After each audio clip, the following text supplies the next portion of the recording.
I fell in love with my best friend's older brother. To make him fall for me, I even did some foolish things. Wendy sighed and advised me, "Give up. My brother is cold-hearted. He's a jerk." Even he himself told me there was no chance for us in this lifetime. Later, I got into a car accident and lost all memories of chasing him. When he came to visit me with Wendy, I sweetly called him brother. Then I brought my new boyfriend to his birthday party. That night, he grabbed my chin and glared at me fiercely. "Don't call me brother again." Welcome to listen to my full sweet love series novel. I'm the blogger and I'm Twilight's novel. Now let's start the main story. Wendy was still puzzled by my love for her brother. Even after I woke up from the accident, she kept nagging. "Since you've lost your memory, live well and don't fall for someone unworthy again." She handed me a peeled apple. I took a bite. It was quite crisp. At that moment, the hospital room door opened, and a handsome face in a white coat walked in. He was my attending doctor, Ethan. His eyes were slightly narrowed, like the warm breeze of early spring, making people feel cozy. He smiled at me and said, "Looks like you're ready to be discharged." I had been in the hospital for almost a month and was almost numb from lying down. Hearing his words felt like liberation. I cheered, and the door opened again. This time, a man in a black business suit walked in. His eyebrows were like ink, cold and noble. The sound of his leather shoes on the floor exuded undeniable authority and pressure. Looking at him, I couldn't help but feel a sense of fear. I instinctively turned to Wendy. She sighed, stood up, and introduced him. "Brother, you're here." The apple in my hand fell to the ground, rolling until it stopped at his feet. I swallowed hard and forced an awkward smile. "Wendy, you didn't tell me your brother was so handsome." Wendy covered her face, clearly embarrassed by my behavior. The man frowned slightly, making him look even more restrained and handsome. I couldn't help but feel regret. If only such a handsome brother were my real brother. As I was silently lamenting, the handsome brother spoke. "Yuna, I heard you lost your memory. That's fine. I'll treat you like a sister. Just like Wendy." My eyes lit up. "Thank you, brother." Wendy lowered her hand and stared at me in disbelief. His frown deepened. After Wendy explained, I realized how earth-shattering my pursuit of her brother had been. Simply put, I had been shamelessly chasing him. Her brother, Wesley, was 3 years older than us. He was at the prime age for striving in his career. Once, Wendy and I went to his company to visit him, and I fell in love at first sight. Wendy sighed and took a bite of cake.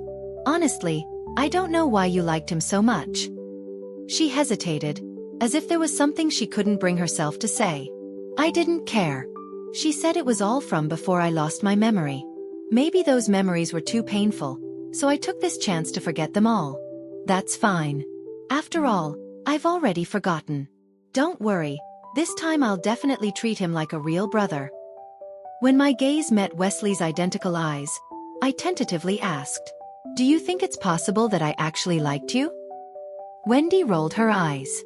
"I think you should get your brain checked." We joked around, and the topic was brushed aside. But when you're unlucky, even drinking cold water can choke you. Just as I swore to the heavens that I wouldn't have any feelings for her brother, Wendy spotted him. He was sitting not far from us, 2 seats away. He was wearing a casual shirt with 2 buttons undone, his bangs falling over his forehead. He was looking at us with a deep gaze. His eyes seemed to smile but not smile. I think I knew why I fell for him at first sight. Just sitting there, he could make your heart race. His entire demeanor was noble yet relaxed. His sharp was tinged with a hint of coldness. But this time, I didn't feel my heart flutter.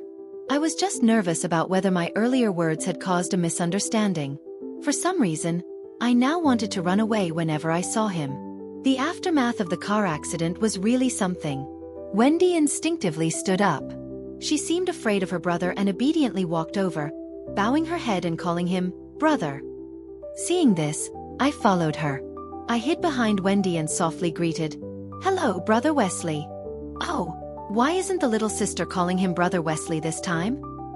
A man sitting nearby teased. He picked up his glass, took a sip, and acted quite casually. Wendy reached out to shield me. This instinctive gesture warmed my heart. Wesley seemed to be at a gathering. Apart from the man who just spoke, the others were also looking at me with ambiguous expressions. Maybe she knows that being clingy won't work, so she's retreating to advance. A woman also laughed and spoke. Then the woman next to her leaned over and whispered something in her ear. The two exchanged a smile. Such behavior was uncomfortable, but I didn't take it to heart. They could say whatever they wanted. It didn't affect me. Even if they talked until the sky fell, I wouldn't lose a piece of flesh. But Wendy was furious and was about to speak when Wesley interrupted. "Why are you here?" His gaze met mine, as if trying to see through me. He was asking me, did he think we had followed him here? I instinctively shivered and whispered, "We saw good reviews online and wanted to try this place." In other words, this meeting was a coincidence. Wendy also mustered some courage. "Brother, don't worry. Yuna really forgot about you." He chuckled softly, his gaze rising to meet the bandage on my forehead. He said meaningfully, "Forgetting is good." I wasn't sure if he meant forgetting him or forgetting the past of liking him. But it was all irrelevant to me now. Liking him was in the past. Living my life was in the present. Starting a new life was in the future. I smiled sweetly. Brother Wesley is right. Wesley's smile faded, and his expression became blank. His eyes were like ink, exuding a chilling coldness. After that day, I stayed indoors for nearly half a month. When Wendy came to visit, I was engrossed in a popular romantic drama on my tablet. The chemistry between the male and female leads was perfect, and I loved it. But the updates were slow, only 4 episodes a week. Your brain got ruined from watching this. She looked at me with disappointment. Did you give up on yourself because of what my brother said? I lay on the bed, looking at her with confusion. The video paused at the moment when the male and female leads were about to kiss. I lazily rolled over. What are you talking about? What giving up? Wendy lay down next to me and asked, "Is it really not because of my brother?" Nonsense. This time, I rolled my eyes. I handed her the tablet. "Look, this is the new drama I invested in." Wendy was puzzled. "When did you start learning about investments?" "I don't know." I scratched my head. After I woke up, a producer sent me a message. "It must have been before the accident." Wendy nodded. The production cycle of a TV drama isn't short, so what I said made sense. Soon, she was also engrossed in the plot. By the time I woke up, she was looking at me with dark circles under her eyes. I twitched my lips. "Miss, you didn't watch it all night, did you?" She shook my arm. "Never mind that. Can you take me to the celebration party?" That's when I found out that Wendy hadn't just watched the latest episodes but had also caught up online. She knew there would be a celebration party for the drama in a week. The crew had already sent me a message. I couldn't resist her pestering and agreed to take her. On the day of the party, Wendy dressed elegantly and beautifully. She wore a yellow A-line dress, her hair curled into large waves cascading down her back. Her looks were already outstanding, and with light makeup, she could easily be mistaken for the female lead. "Tell me the truth. Did you fall for the male lead?" Wendy swatted my accusing finger away, saying confidently, "I can separate roles from real life." If she hadn't rushed over as soon as she saw him, I might have believed her. But given her status, liking a celebrity wouldn't be a big deal. I held a glass of wine and mingled among the crowd. This kind of socializing was ingrained in my bones. Even losing my memory didn't make it unfamiliar. But I finally understood why this drama had no memory in my mind. Because I saw the big investor of this drama. It was Wesley. Presumably, I had followed his investment to get closer to him. After all, according to Wendy, before the accident, I was a standard love-struck fool. His gaze crossed the crowd and met mine. He smiled at me from afar. His expression was as if he was saying, "See, I knew you didn't really lose your memory." I couldn't help but feel flustered and instinctively walked away. Unexpectedly, I bumped into a man. "Be careful." The familiar warm voice made me look up. "Dr. Ethan?" He smiled. "What a coincidence, Miss Yuna. Are you part of this drama too?" I shook my head. "No, I invested in it." Ethan's smile froze for a moment. "Miss Yuna, you're really generous." I was amused by his reaction, And this little incident relaxed my tense nerves. It turned out that because the female lead in this drama was a doctor, they needed a professional Chinese medicine consultant. And Ethan's grandfather was a master in Chinese medicine. But since his grandfather couldn't attend, Ethan was asked to help. That's when I found out that this seemingly ordinary man was from a medical family. The hospital I stayed at was actually owned by his family. I didn't expect Dr. Ethan to be such a hidden gem. I raised my glass to him. Ethan chuckled awkwardly. "I'll take that as a compliment." His slender fingers held a transparent glass, the liquid inside shimmering under the light. Those hands looked particularly long and delicate. Perhaps it was the alcohol, but I blurted out, "Dr. Ethan, has anyone ever told you that your hands are beautiful?" Ethan was stunned for a moment but didn't seem surprised. Instead, he leaned closer. "Is it just the hands, or is everything beautiful?" He was close. His eyes locked onto mine. A strange feeling spread through my heart. My breath hitched for a moment. Just as I was about to speak, someone grabbed my wrist and pulled me away from Ethan. I looked up and saw Wesley's sharp jawline. His eyes were lowered, his voice slightly hoarse. "This is a public place. Be mindful." I found his words inexplicable. Even if we were a bit close, we weren't that near to each other. Moreover, he suddenly tightened his grip on my wrist, causing a faint redness to appear. "Brother Wesley, you're hurting me." I struggled slightly, but it was futile. Ethan, who was usually gentle, now looked serious. "Didn't you hear? Miss Eunice said you're hurting her." Wesley sneered. "This is between her and me. No need for you to worry, Dr. Ethan." "What are you doing?" Wendy walked over, her gaze shifting between the three of us. Wesley finally let go of my wrist and whispered in my ear, "Don't leave later. I need to talk to you." Only a fool would wait for him. After the celebration party ended, I slipped away immediately. When I got home, I collapsed onto the bed. On the nightstand were two photos. One was a picture of Wendy and me. It was taken when we first met, our young faces beaming with smiles. One of my teeth was missing. Wendy and I met in the hospital. I loved candy, and one of my teeth was loose, but I was too scared to see a doctor. There was also a little girl next to me who had ruined her teeth from eating too much candy. She said that if I hit it with my hand, it wouldn't hurt. I believed her and punched my tooth, but it only made her hand hurt and my mouth ache. The tooth was still loose and didn't come out. After that day we became friends. This photo was taken by our parents a week after we met. The other photo was from our graduation day. We were wearing graduation gowns, with Wesley standing between us. His eyebrows were like ink, his gaze indifferent. My cheeks were slightly red, clearly unnatural. Behind us were rolling clouds and green trees. But I had already forgotten how I felt when this photo was taken. Looking at it now, perhaps it was just a fleeting moment. After all, my love life was based on looks. Her brother was so handsome. It was normal for me to fall for him at first sight.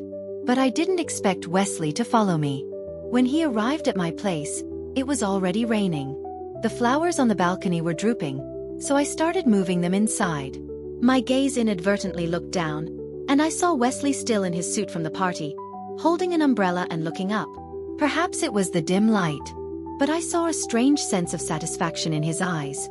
I went downstairs and invited him in, handing him a towel. "Brother Wesley, what brings you here so late?" Wesley only asked, "Why didn't you wait for me?" I whispered, "I had something urgent." For some reason, being around Wesley made even the largest spaces feel cramped.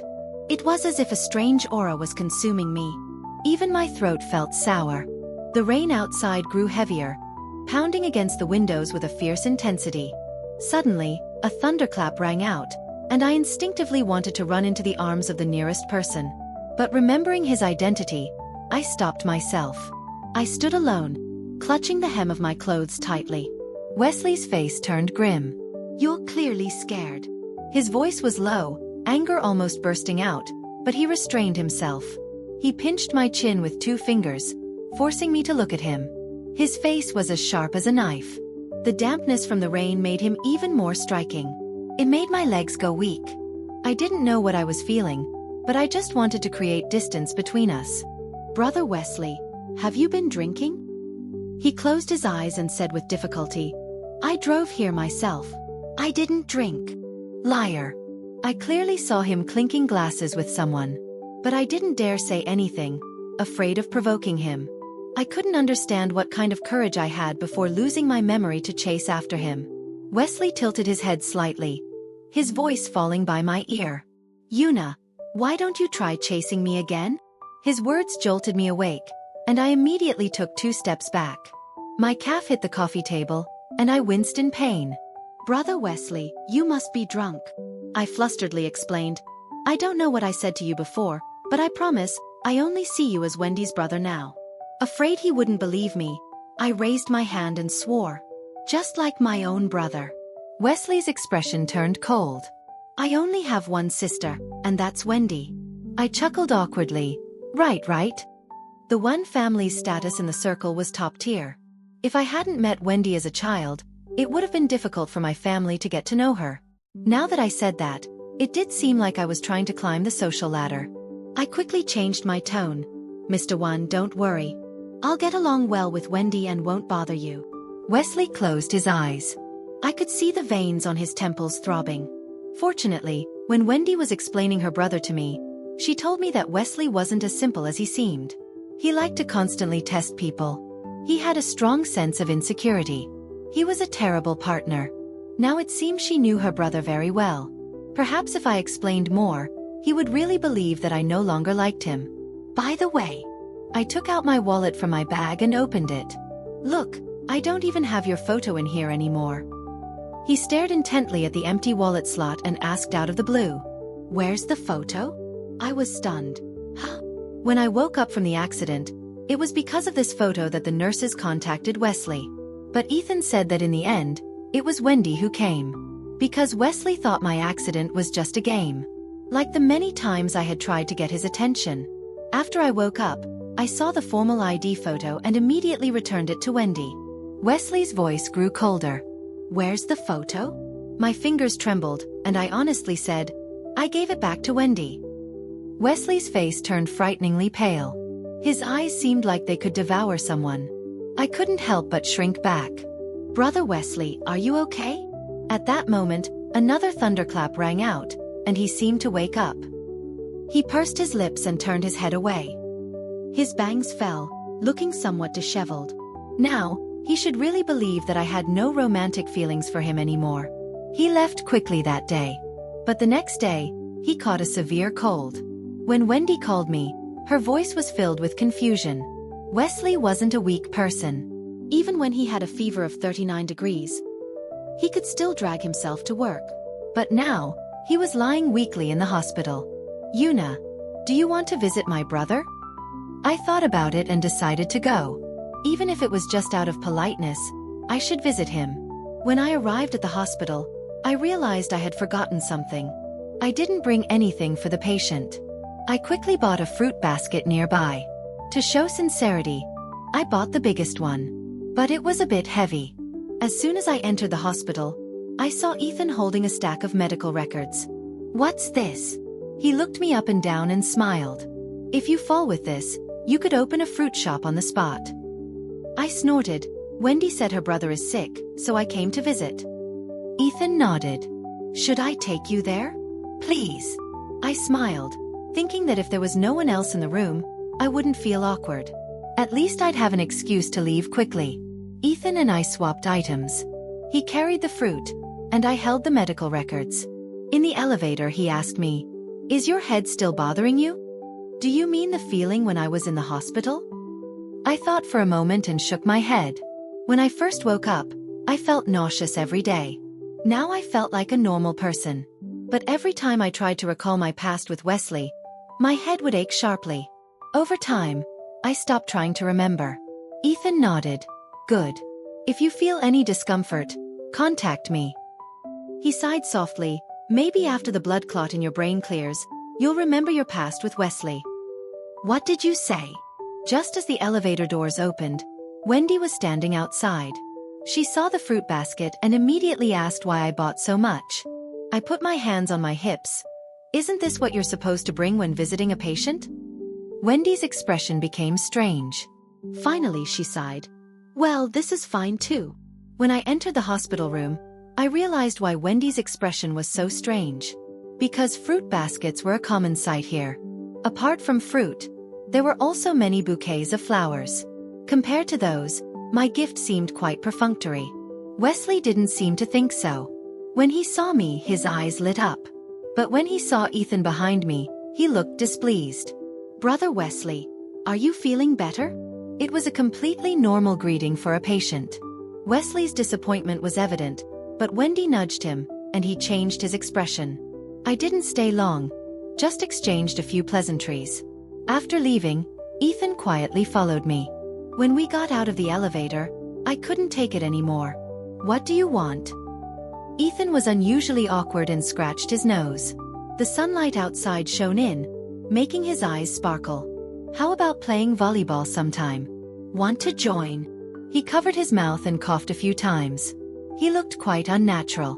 I leaned closer to him, taking 2 steps forward. He instinctively stepped back but then stood straight, trying to save face. "Dr. Ethan, have you never asked a girl out before?" Ethan's face changed, and his ears turned red. "Of course not." He raised his voice, clearly a bit indignant. I pretended to be annoyed. "So Dr. Ethan has a harem?" "Sorry, I'm not interested." I turned to leave, but he grabbed my hand. His voice was low and hoarse, with a hint of grievance. "There's no harem. I'm the fish." The sunlight suddenly broke through the trees outside, stinging my eyes. My heart was pounding. The noisy space suddenly became quiet. Only the sound of my beating heart could be heard. We agreed to meet on his day off. Ethan wore a loose tracksuit. He looked like an outstanding senior from university. He came to pick me up downstairs, standing by his car, making me catch my breath. It felt like I had never seen this side of him before, and it was a bit unfamiliar. His gentle demeanor was even more pronounced. "Have you been waiting long?" "Not at all." Ethan naturally took the racket from my hand and opened the car door for me. I thanked him. The car didn't smell like disinfectant but had a faint minty scent. It was refreshing and fragrant. I don't like the smell of disinfectant. It makes me feel like I'm still at work. Ethan seemed to know what I was thinking and explained with a smile. I laughed at my own silly thoughts. I thought doctors were soaked in disinfectant. The car started smoothly and soon drove onto the road at a steady speed. Then came Ethan's laughter. That's a stereotype. The car arrived at the tennis court, and I got out first to wait for him at the entrance. But I didn't expect to run into Wesley there. Strange. Wendy said I used to chase him around. Why was I running into him so often now? How obsessed was I with him before? Did I have to see him every day? Thinking about what he had said before, I felt a bit awkward. "Brother Wesley, what a coincidence." He had already walked over, and pretending not to see him was impossible. I forced a smile and greeted him. Wesley's gaze swept over me, and he smiled. "I didn't expect you to like tennis." Wesley's words weren't wrong. Everyone who knew me knew I was a sports idiot. Any sport I tried would become incredibly difficult. Except for running, even though I always came in last. At least it counted as exercise. I scratched my head. Ethan said he'd teach me tennis. As soon as I finished speaking, Wesley's expression turned cold, and then he walked past me expressionlessly. The lingering aura told me. He was furious. But why would he be angry about me going out with someone else? It was so strange. Ethan had a private court here, and we played several rounds. Even though I never managed to hit the ball. "Sorry, I'm not good at this sport." Ethan wasn't angry at all. He and Wesley were completely different in one way. His emotions were stable. No matter what happened, he always smiled. It felt like he never left me to face anything alone. This time was no exception. He had someone bring an automatic ball machine and stood next to me, patiently teaching me how to hold the racket. Even though there was a distance between us, the male hormones instantly surrounded me. I tightly gripped the racket. My whole body stiffened.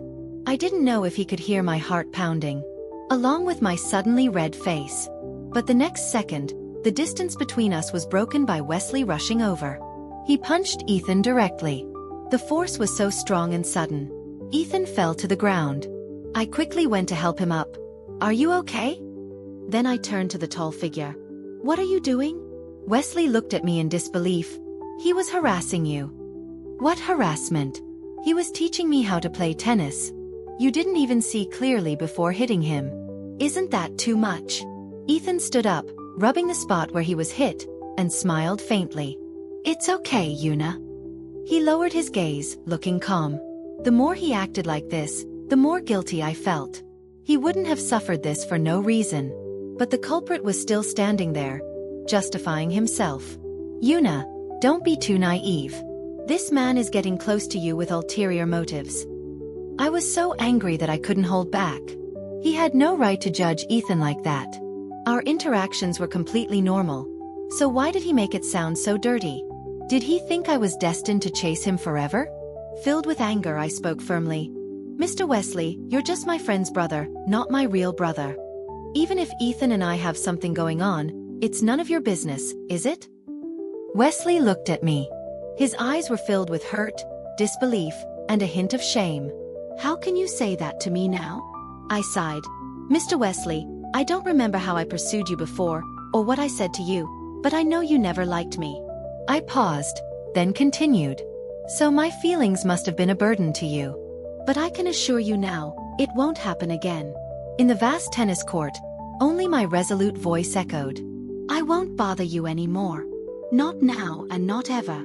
On the way back, Ethan kept glancing at me. When we arrived at my place, he finally asked hesitantly, "Una, do you really not like Wesley anymore?" I turned to him. "Why don't you believe me either?" Ethan pursed his lips, his expression a bit strange. "Because your best friend said you used to swear you'd only marry Wesley." I laughed.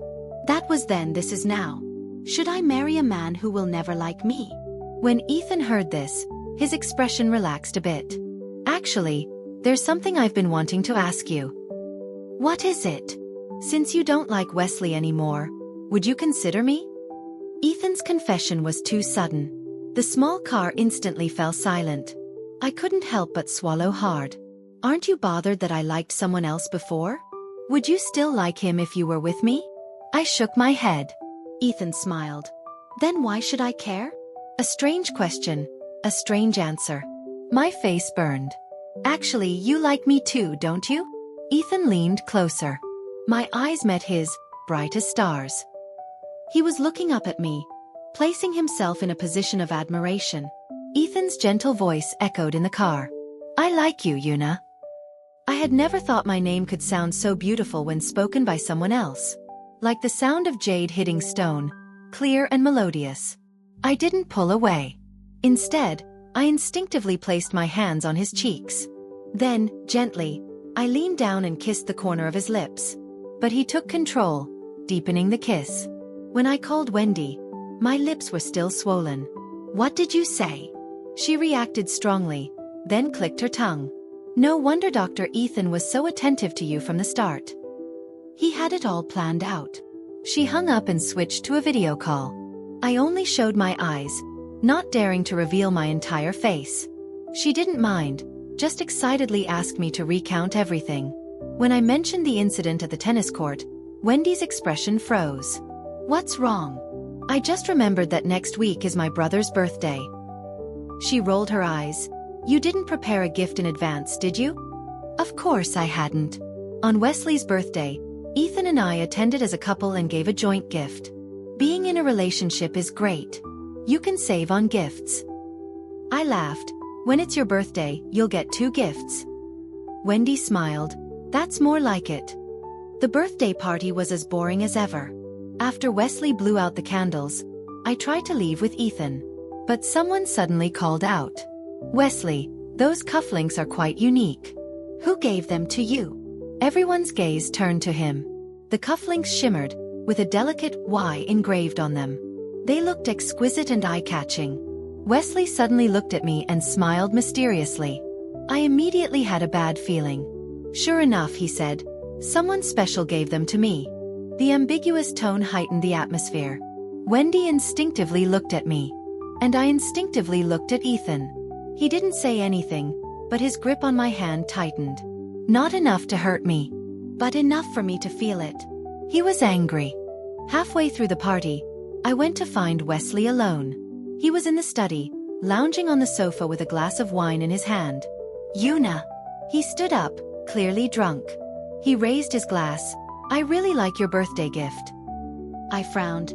Brother Wesley, I don't remember giving you that.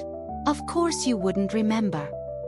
He downed the wine in one gulp, then tossed the glass aside. It rolled on the carpet before stopping. I heard Wesley's voice filled with pain. You booked these a year ago when you were abroad. They said you saw them while traveling with Wendy, and they just arrived. That's when I noticed a piece of paper on the coffee table. The handwriting was unclear, but the paper's design was one I liked. He covered his face, his voice hoarse and choked. Tell me, how stupid am I? Perhaps because of the alcohol, Wesley's emotions were overflowing with sadness. Actually, I did like you, Una. But you were too focused on my looks. What if I grew old and lost this face? Would you still like me? He took a step toward me, losing control. Now that I see you with Ethan, I can't take it anymore. Wesley didn't give me any chance to retreat. He grabbed my wrist and pushed me back until my back hit the wall. He buried his face in the crook of my neck. Una, I regret it. I should have agreed to be with you sooner. Please don't be with Ethan. Brother Wesley. Before I could finish, he suddenly looked up, staring at me intensely. Don't call me brother. I'm not your brother. I had never seen him so fierce, like a wounded child crying out in pain. But you are my brother. I looked at him calmly, sighing inwardly. No matter what you say, those feelings are gone. As for the cufflinks, they were a gift from the old Una. But the Una now gave her gift downstairs, with Ethan. Wesley's face turned ashen. What could be more painful than being left behind in someone else's memories? After that day, I didn't see Wesley for a long time. Whenever Wendy mentioned him, she said he was on a business trip. He was always alone, and even she, as his sister, felt sorry for him. But when I told Wendy what he had said, she spent hours scolding him. Not a single word was repeated. Her final verdict? He deserves it. After that, she never mentioned Wesley's situation to me again. As for Ethan, I explained the cufflink incident to him that same night. For some reason, I didn't want him to be upset about my past with Wesley. Even if there was nothing between us. I hoped he wouldn't dwell on it. After talking all night, he went to work the next day in high spirits, leaving me to rub my sore back. I cursed him for a long time. Life after that was peaceful. After the drama became a hit, Wendy seemed to find a new hobby. She dragged me around to invest in various projects.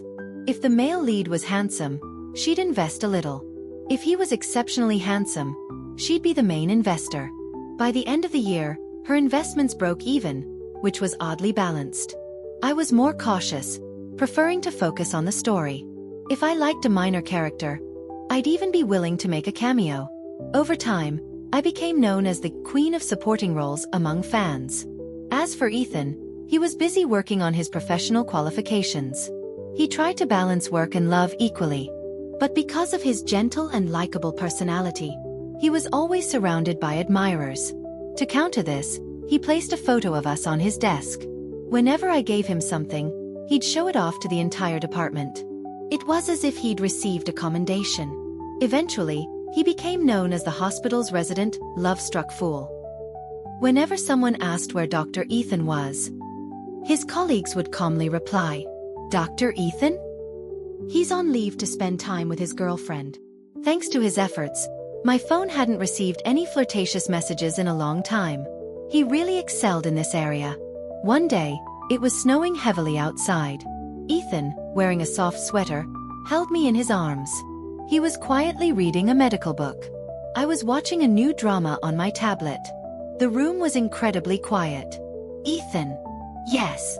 Let's get married." There was no response for a long time, so I looked up. My eyes met his, which were glistening with tears. Proposals are supposed to be my job. He held me tightly, as if I were a treasure.